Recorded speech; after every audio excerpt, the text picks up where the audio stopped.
नमस्ते। आजकल हम सबकी जेब में एक स्मार्टफोन है जो हमें दुनिया से जोड़ता है। ऐसा लगता है कि हमारे पास अपनी बात कहने की जितनी ताकत आज है उतनी उतनी पहले कभी नहीं थी। लेकिन क्या सच में ऐसा है? क्या एक ट्वीट या एक फेसबुक पोस्ट से असल में कुछ बदलता है? आज हमारे हाथ विकास संवाद नाम की एक संस्था का दस्तावेज लगा है जो मध्य प्रदेश में डिजिटल डेमोक्रेसी पर एक प्रोजेक्ट चला रही है। और इसमें कुछ ऐसे जवाब छिपे हैं जो शायद हमें चौंका दें। ये सिर्फ ऑनलाइन शिकायत करने से कहीं आगे की बात है। बिल्कुल। जब हम डिजिटल डेमोक्रेसी शब्द सुनते हैं तो हमें लगता है कि इसका मतलब सिर्फ ऑनलाइन वोटिंग या नेताओं को टैग करना है। लेकिन ये दस्तावेज इस सोच को पूरी तरह से पलट देता है। ये कहता है कि असली डिजिटल लोकतंत्र तब शुरू होता है जब तकनीक का इस्तेमाल सत्ता के समीकरण को मतलब जमीनी स्तर पर बदलने के लिए किया जाता है। पर इस बदलाव की जरूरत क्यों पड़ी? इसे समझने के लिए हमें एक कदम पीछे जाना होगा और देखना होगा कि पुरानी व्यवस्था में क्या खामियां थी। हाँ, और दस्तावेज इस पर काफी सीधी और सख्त टिप्पणी करता है। इसमें पारंपरिक मीडिया यानी अखबार और टीवी चैनलों को कुछ लोगों का भोंपू कहा गया है। ये तो बहुत बड़ी बात कह दी है। इसका मतलब है कि उनकी आवाज तो बहुत बुलंद है, लेकिन वो आवाज सबकी नहीं है। सबकी नहीं है। और सिर्फ यही नहीं, एक और बहुत अहम बात इसमें बताई गई है। सोचिए, एक छोटे से जिले के अखबार में शायद छप भी जाए कि किसी गांव का स्कूल खराब हालत में है, लेकिन वो खबर उसी जिले में दबकर रह जाती है। वो कभी भोपाल या दिल्ली तक पहुंचती नहीं, जहां से नीतियां बनती हैं। तो नतीजा सालों साल कुछ नहीं बदलता।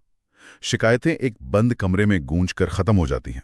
तो मतलब ये कि एक आम नागरिक के पास अपनी आवाज को सही लोगों तक बिल्कुल कोई भरोसेमंद रास्ता था ही नहीं। सही तरीके से पहुंचाने का कोई रास्ता नहीं था। और यहीं से डिजिटल दुनिया की भूमिका शुरू होती है। पर जैसा कि हमने शुरू में कहा, यह सिर्फ अपनी बात कहने से ज्यादा है। दस्तावेज कहता है कि डिजिटल प्लेटफॉर्म की सबसे बड़ी खूबी ये नहीं कि कोई भी कुछ भी कह सकता है, बल्कि यह है कि यह किसी का मजहब, जाति या लिंग देखकर भेदभाव नहीं करता। ये एक बहुत बड़ा फर्क है। पारंपरिक मीडिया में कौन लिखेगा या कौन टीवी पे दिखेगा, इसके पीछे कई तरह के समीकरण काम करते हैं। लेकिन इंटरनेट सैद्धांतिक रूप से सबके लिए खुला है। लेकिन यहाँ एक दिलचस्प मोड़ आता है। दस्तावेज सिर्फ इस खुली पहुंच की बात नहीं करता, वो इसे हमारे लोकतंत्र के बुनियादी ढांचे से जोड़ता है। अच्छा। भारत एक प्रतिनिधि लोकतंत्र है। हम 5 साल में एक बार वोट देते हैं और अपनी जिम्मेदारी किसी नेता को सौंप देते हैं और फिर अगले चुनाव तक इंतजार करते हैं। अक्सर यही महसूस होता है कि वोट देने के बाद सरकार और जनता के बीच का जो संवाद है वो लगभग टूट जाता है। हमारी भूमिका सिर्फ एक वोटर तक सिमट कर रह जाती है। ठीक यहीं पर डिजिटल तकनीक एक पुल का काम करती है। ये हमें सिर्फ एक वोटर से आगे बढ़कर एक सक्रिय नागरिक बनने का मौका देती है।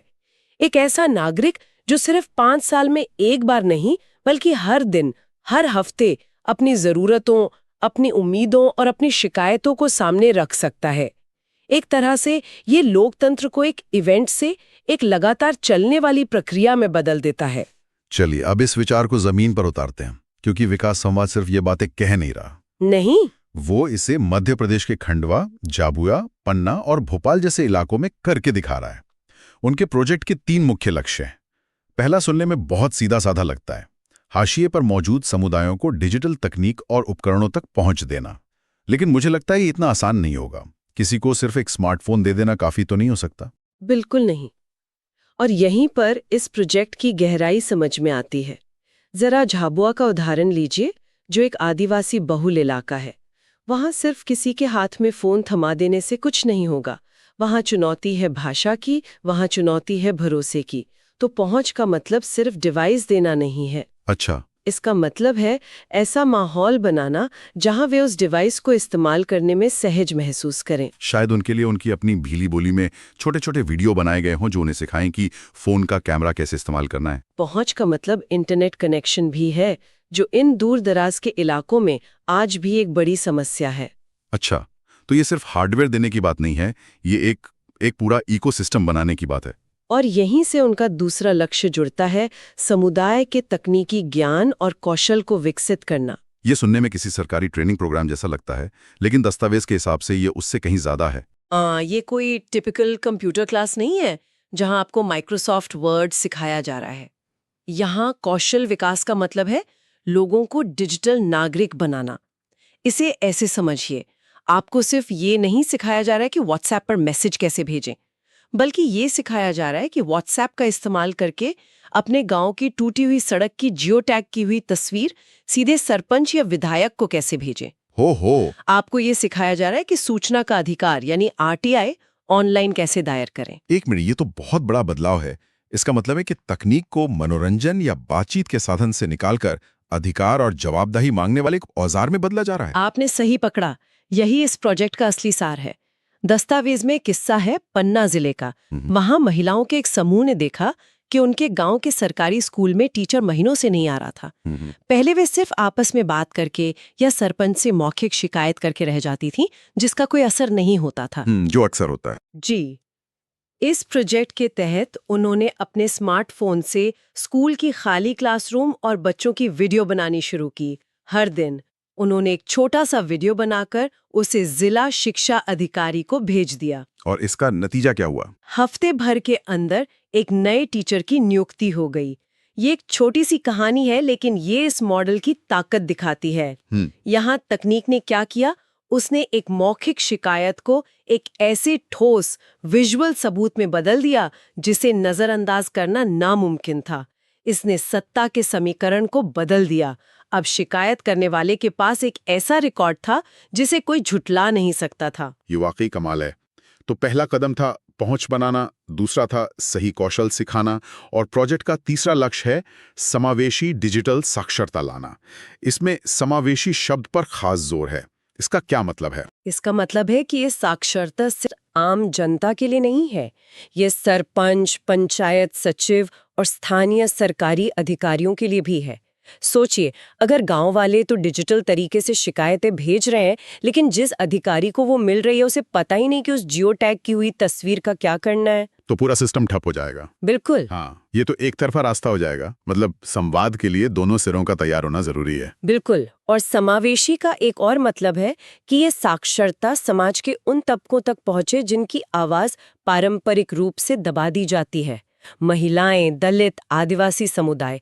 जब ये लोग तकनीक का इस्तेमाल करना सीखते हैं तो वे अपनी उन समस्याओं को सामने ला पाते हैं जिन्हें मुख्य धारा का समाज या मीडिया अक्सर अनदेखा कर देता है। जैसे किसी दलित बस्ती में हैंडपंप खराब है, तो शायद वो खबर किसी के लिए बड़ी ना हो, लेकिन उन लोगों के लिए वो जिंदगी और मौत का सवाल है। डिजिटल प्लेटफॉर्म उन्हें अपनी कहानी खुद कहने का मौका देता है। तो अगर हम इन तीनों लक्ष्यों को जोड़कर देखें, पहुंच, कौशल और समावेशी साक्षरता, तो इसका अंतिम मकसद क्या है? क्या इससे सच में शासन का तरीका बदल सकता है? दस्तावेज तो दावा करता है कि जब आम लोग सरकार को लगातार फीडबैक देना शुरू करते हैं तो इससे कार्यपालिका, विधायिका और न्यायपालिका यानी सरकार, नेता और अदालतों की प्राथमिकताएं बदल सकती हैं। ये एक बहुत बड़ा दावा है। ये एक बड़ा दावा है, लेकिन इसके पीछे एक मजबूत तर्क है। जब शासन पारदर्शी हो जाता है तो जवाबदेही अपने आप बढ़ जाती है। सोचिए, किसी गांव में मनरेगा का काम चल रहा है। अब कोई भी नागरिक अपने फोन से वहां हो रहे काम की तस्वीरें ले सकता है और उसे एक पब्लिक पोर्टल पर डाल सकता है। इससे भ्रष्टाचार की गुंजाइश कम हो जाती है, क्योंकि सब कुछ सबके सामने है। एक तरह से हर नागरिक एक ऑडिटर बन जाता है। लेकिन इसमें एक चुनौती भी तो होगी। हर कोई अपनी अपनी समस्या बताने लगेगा तो एक तरह का शोर नहीं मच जाएगा? सरकार किस किस की सुनेगी? क्या दस्तावेज इस बारे में कुछ कहता है? ये एक बहुत जरूरी सवाल है और इसका जवाब है सामुदायिक मध्यस्थता यानी कम्युनिटी मॉडरेशन। ये प्रोजेक्ट सिर्फ व्यक्तियों को नहीं बल्कि समुदायों को मजबूत करने पर ध्यान देता है। अच्छा। जब एक ही गांव के 100 लोग एक ही समस्या, जैसे कि राशन की दुकान पर कम अनाज मिलना को लेकर आवाज उठाते हैं, तो वो एक व्यक्तिगत शिकायत नहीं रह जाती, वो एक सामुदायिक मुद्दा बन जाता है। डिजिटल प्लेटफॉर्म इन बिखरी हुई आवाजों को इकट्ठा करके एक मजबूत सामूहिक आवाज में बदल देता है।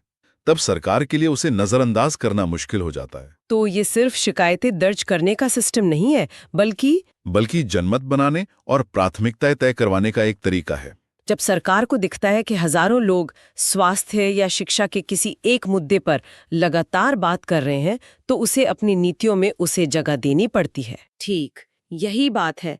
अंत में इसका लक्ष्य है असमानता को कम करना, ये सुनिश्चित करना कि विकास का फायदा समाज के हर तबके तक पहुंचे, बिना किसी भेदभाव के।